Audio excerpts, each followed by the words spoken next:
Location ಜೊತೆ ನೆನಪಾಗುವಂಥದ್ದು 1000 ಇದೆ ನಾವು ಹೇಳ್ತಾ ಹೋದರೆ. ಯಾಕಂದರೆ ಸೀಸನ್ 3 ಅವನು ಬಂದಿದ್ದು, ಮತ್ತು ಈ ಕಡೆ ಭಾಗದ ಒಂದು ಅವನ ಭಾಷೆ, ಅವನ ಕಾಮಿಡಿ, ಅವನ ವಿಶೇಷತೆ ಏನು ಅಂತಂದರೆ ಯಾವುದಾದ್ರು ಸ್ಕಿಟ್ಟು ಚೆನ್ನಾಗಿ ಆಗಿಲ್ಲ ಅಂತ ಅಂದ್ಕೊಳ್ಳಿ, ಅವನಿರೋ ಸ್ಕಿಟ್ ಅಲ್ಲ, ಅಪೋಸಿಟ್ ಇರೋ ಸ್ಕಿಟ್ ಚೆನ್ನಾಗಿ ಆಗಿಲ್ಲ ಅಂದರೆ ಅಲ್ಲೂ ಒಳಗೆ ನುಗ್ಗಿಬಿಟ್ಟು ಏನೋ ಮಾಡಿ ಆ ಸ್ಕಿಟ್ನು ಗೆಲ್ಸಂಗೆ ಮಾಡ್ಬಿಡೋನು.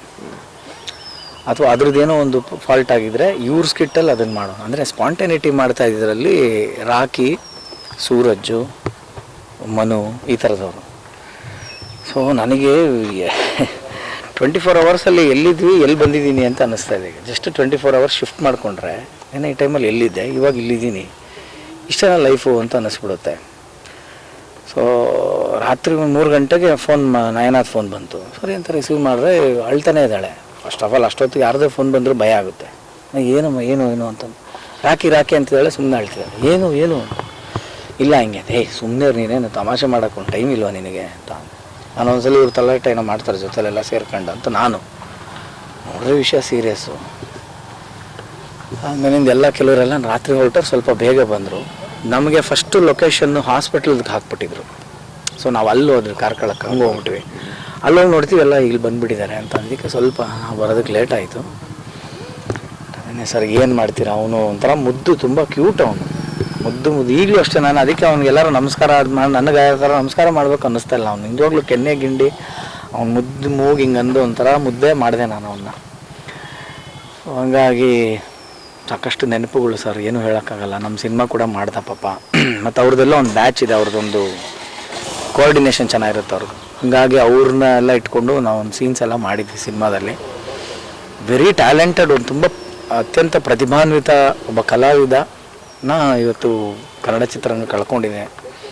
ಕರಾವಳಿಯವರು ಬೆಂಗಳೂರು ಕಾಮಿಡಿಗೆ ಸೆಟ್ ಆಗ್ತಿದ್ರಾ ಹೇಗೆ, ರಾಕೇಶ್ ಹೇಗೆ? ಖಂಡಿತ ಆ ಥರದ್ದೆಲ್ಲ ಏನೂ ಇಲ್ಲ ಅವನಿಗೆ ಪಾಪ. ಅದನ್ನೇ ಹೇಳ್ತೀನಲ್ಲ, ಕರಾವಳಿ ರಾಕಿ ಅಂತಲ್ಲ, ಎಲ್ಲ ಪ್ರವೀಣ, ಅನೀಶಾ, ನಮ್ಮ ಪ್ಯಾಕು ಎಲ್ಲರೂ ಅಷ್ಟೇ. ಆಮೇಲೆ ನಾನು ಬೇರೆ ಆ್ಯಂಕರಾಗಿ ಕರೆಯುವಾಗ ಅವ್ರ ಹೆಸರಿಟ್ಟು ಬೇರೆ ಕಳೀತಾ ಇರ್ತೀನಿ. ಬೆಳ್ತಂಗಡಿ ಹಿತೇಶ್ ಹಿಂಗೆ ಹೆಂಗೆಲ್ಲ ಕರೀತಾ ಇರ್ತೀನಲ್ಲ, ಅದೆಲ್ಲ ನನಗೆ ಸ್ಟ್ರೈಕ್ ಆಗ್ತಾ ಇರುತ್ತೆ ತಲೆಯಲ್ಲಿ.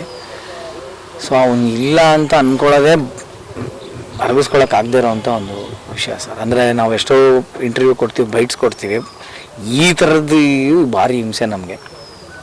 ಈ ಥರದ್ದು ಮಾತಾಡೋಕ್ಕೂ ಬಾಯಿ ಬರೋಲ್ಲ ನಮಗೆ. ಇಂಥದ್ದು ಬೇಡಪ್ಪ ದೇವರೇ ಈ ದಿನಗಳು ಅನ್ನೋ ಥರ ಯಾವಾಗಲೂ ಕೇಳ್ಕೊತೀವಿ. ಚೆನ್ನಾಗಿ ಮಾಡ್ತಾಯಿದ್ದೀವಿ.